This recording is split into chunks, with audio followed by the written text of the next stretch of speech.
अक्लमंद बहू। श्रुति का व्यवहार अपनी सास के प्रति बिल्कुल अच्छा नहीं था। वो अपनी सास को सिर्फ घर पे बोझ ही समझती थी। इतना राशन लाना पड़ा इस महीने। पैसे आते हैं हाथ में और चले जाते हैं, और ऐसे में आपकी माँ के खर्चे अलग। ऐसा कितना खर्चा करवा देती है माँ, हैं? और वैसे भी तुम तो कमा नहीं रही हो ना।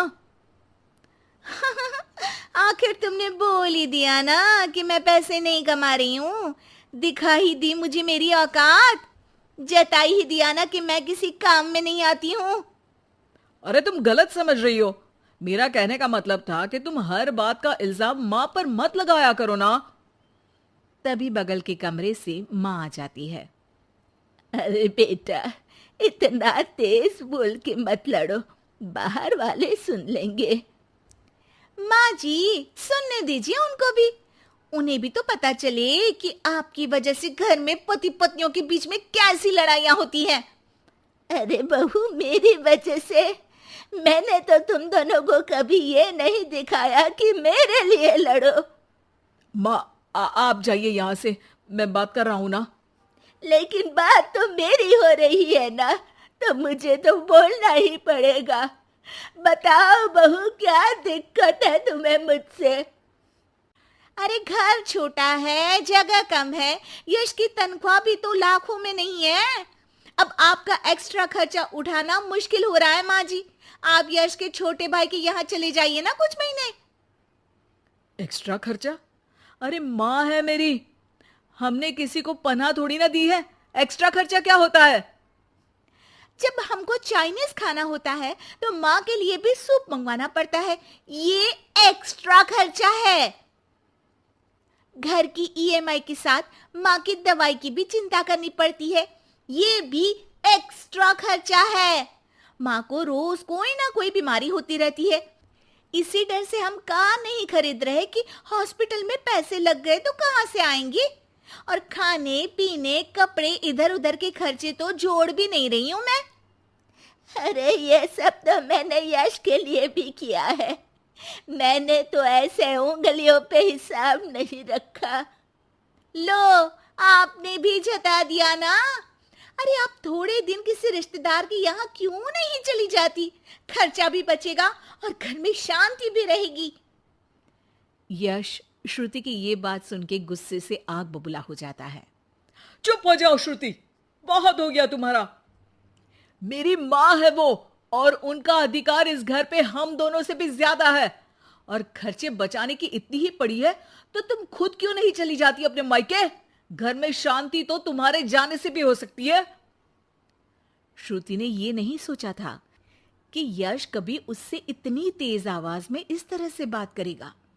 अपनी सास के सामने यश ने उससे इतनी बेरुखी से बर्ताव किया कि श्रुति ने सोच लिया कि वो अब अपने मायके चली ही जाएगी। अगले दिन जब यश ऑफिस गया हुआ था, उस वक्त श्रुति वहां से मायके चली गई। माँ, कैसी हो?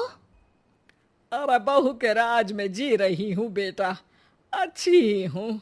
तू बता, अचानक कैसे आ गई? अरे सास से खिटपिट हो गई। मैं थोड़ी देर वहां नहीं रहूंगी घर में तो अकल ठिकाने पे आ जाएगी उनकी।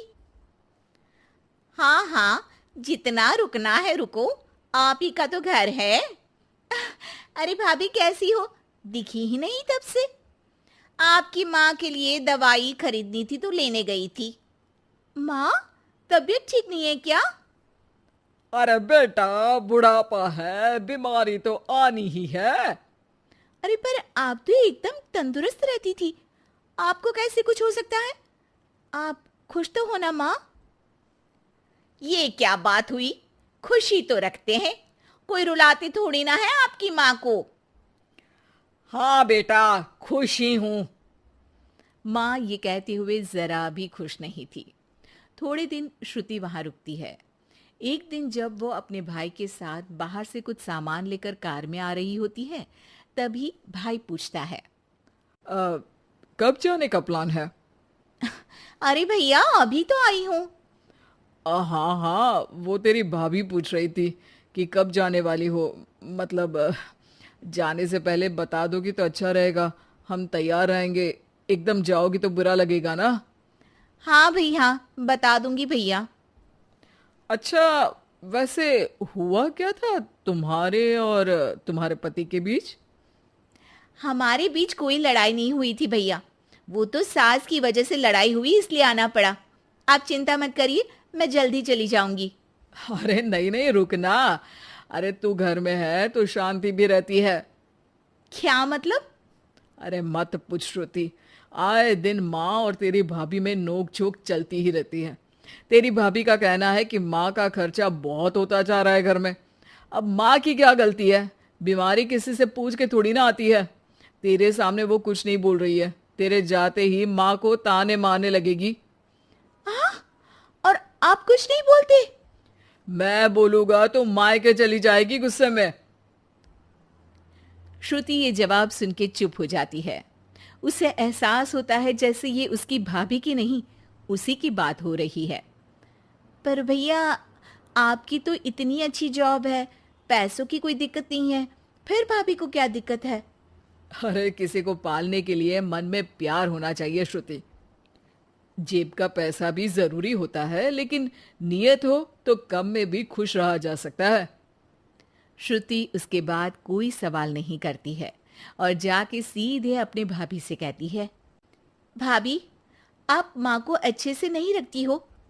भैया इतना कमाते हैं, फिर भी आप माँ को सिर्फ इसलिए ताने मारती हो क्योंकि उनकी बीमारी के कारण घर से पैसा जाता है। आपको मेरी माँ से लड़ना नहीं चाहिए भाभी। अच्छा, तुम इतनी समझदार हो तो अपनी सास से क्यों लड़के आई हो? श्रुति की आंखों के सामने वो सारे पल आ जाते हैं जब जब उसने अपनी सास को परेशान किया। वो उसी वक्त अपना सामान पैक करती है और जाने लगती है। अरे तू तो रुकने वाली थी ना श्रुति। जाना पड़ेगा, सासू माँ बीमार रहती है, उनका ध्यान रखूंगी माँ। अरे पर तू तो उनसे लड़के आई है ना। माँ, मैं ये सोच के आई थी कि मेरे बिना उनकी अकल ठिकाने आ जाएगी पर मेरी ही अकल ठिकाने आ गई। और मैं अपनी सास का ध्यान रखूंगी तभी तो अपनी भाभी को ये बोल पाऊंगी कि वो भी अपनी सास का ध्यान रखा करे।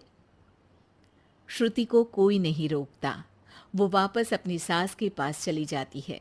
अब श्रुति और उसकी सास कम चीजों में ही ज्यादा खुशी के साथ रहने लगते हैं।